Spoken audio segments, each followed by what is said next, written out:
Oh boy, it's what you've all been waiting for. Nah, probably not. But still, I got it done, so check it out. Audio Jungle.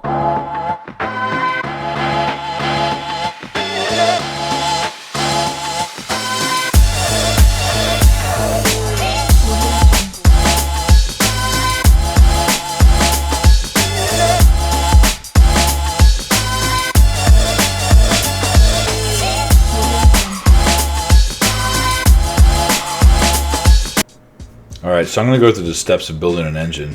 I'm going to try to go as quick as possible to keep it entertaining. So you can see the standard run out here is 0.2 millimeters to 0.06. So I have my eccentric shaft in my hand and I'm spinning it on a dial gauge to make sure I don't have too much play or wobble through the eccentric shaft, which is like a crankshaft on an engine.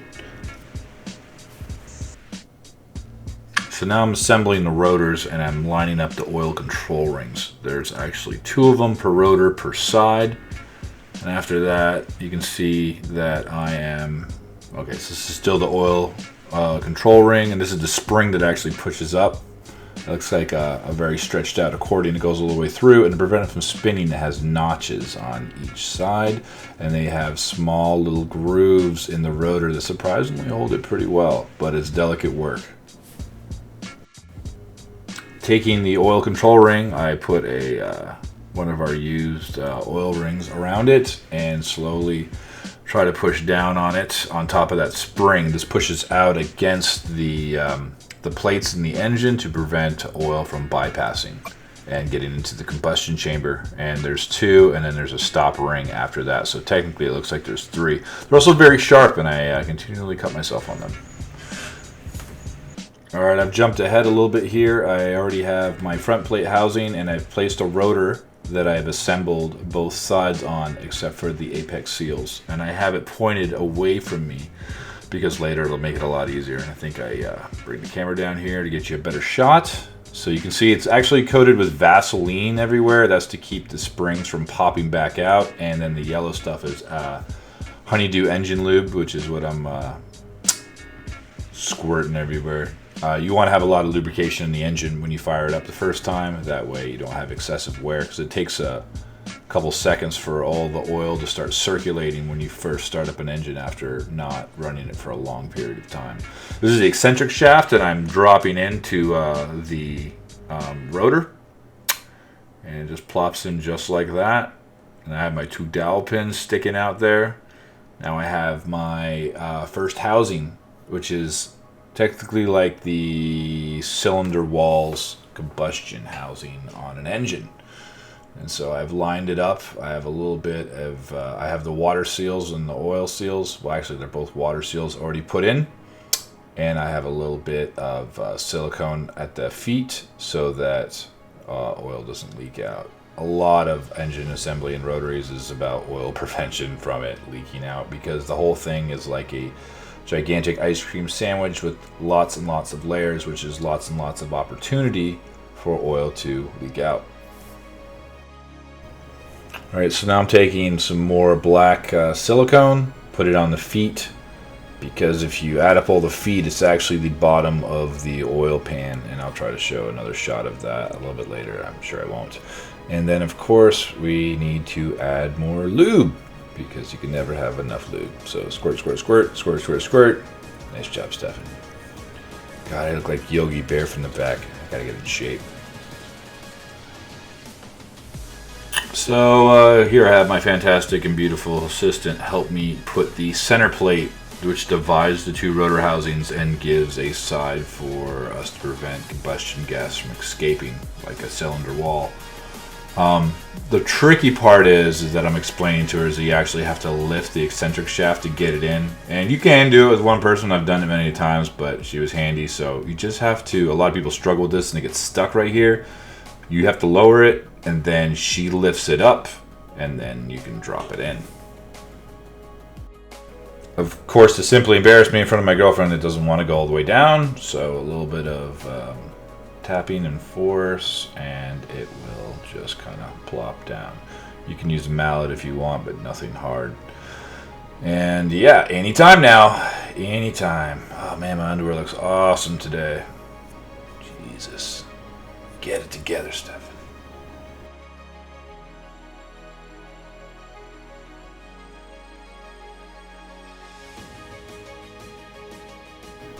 So the next step is putting the other rotor down on the eccentric shaft, and I put 2 more dowel pins.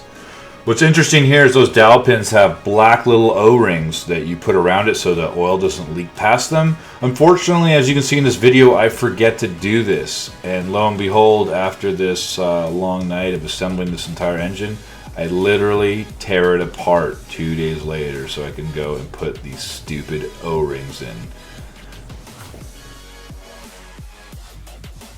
After placing the rotor, I'm going to place the final housing, or rotor housing I should say. I've already have the water seals in and silicone on one side, and that one goes in nice and easy. And after this, and I didn't show you this on the first rotor, but after you put the housing on, you actually, this is when you put the apex seals in, which is easy if you have brand new ones, but if you have used ones like we have, you actually have to super glue them together, because they come in 2 pieces essentially, and when you buy them brand new, they're already glued by the factory. So it is an awesome chore of gluing 2 tiny pieces of metal together, and if you have any glue on the sides, it will not go in. So here you can see one of the apex seals. I wish I zoomed in a little bit more. Maybe I can get a better shot of it.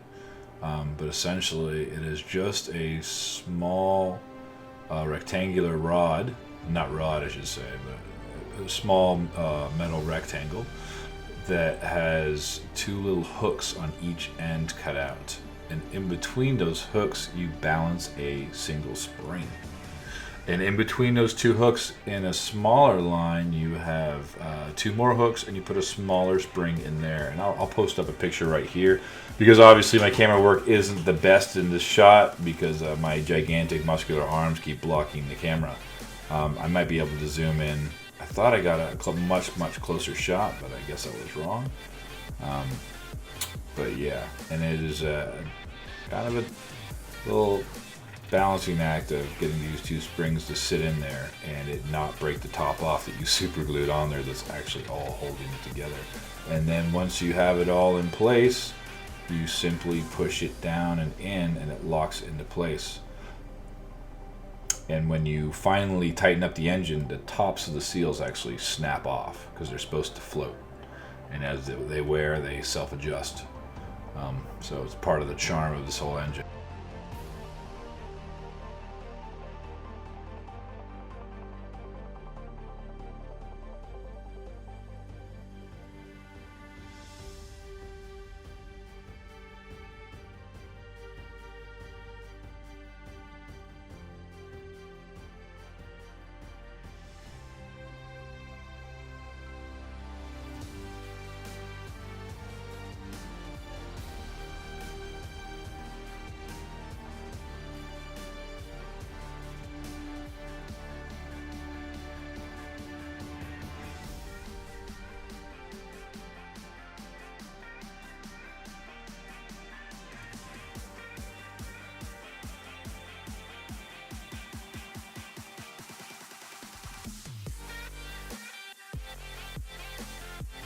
Alright, so here's the final part of the engine assembly. I have the final rear plate that I'm putting down, which is the last side the rotor touches, that one. And yeah, it's just a matter of lining up the dowel pins and pushing it down. And that's pretty much it. And then I put the gear on the end of that eccentric shaft, which is pretty much a crank. So it's those triangles are spinning pistons, and there's our crankshaft sticking out. It's just really simple. People get very intimidated by the rotary engine, but it actually has about 1/3 the parts of a regular piston engine. And that's it. More lube, of course. Squirt, squirt, squirt, because you can never have enough lube in this bad boy. And that's it, guys. I hope you enjoyed this little insight into building a rotary engine. The parts came out fantastic. A lot of sandblasting, a lot of cleaning, a lot of degreaser. Engine looks almost new. And I'm really happy with it. We used a sonic cleaner for a lot of the internals, and a little bit of super glue and some measuring, and we were able to reuse a lot of the parts, and I'm super happy with it. So cross your fingers this thing starts up. The car is currently getting caged right now, but I do need to catch up on a couple videos. So now that it's getting welded, I'll have some time, so I'll try to pop out about 3 videos this week and catch you guys all up. If you want to stay up to date, you can follow our Instagram or our Facebook page, because I just kind of update those on a semi-daily basis of what's going on. It's much easier than this whole production of video editing constantly. So either way, your choice. I hope you guys have a fantastic day. I'm out of here.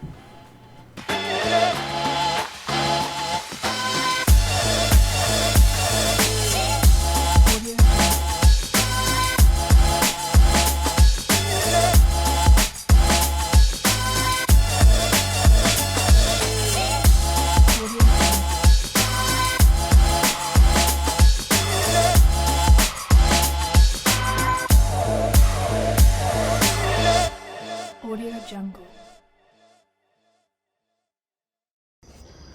All right, we got the car finally unloaded. No drama. She actually looks pretty good on the ground. I'm pretty excited. So, yeah, all the basic essentials are in. I mean, besides an engine.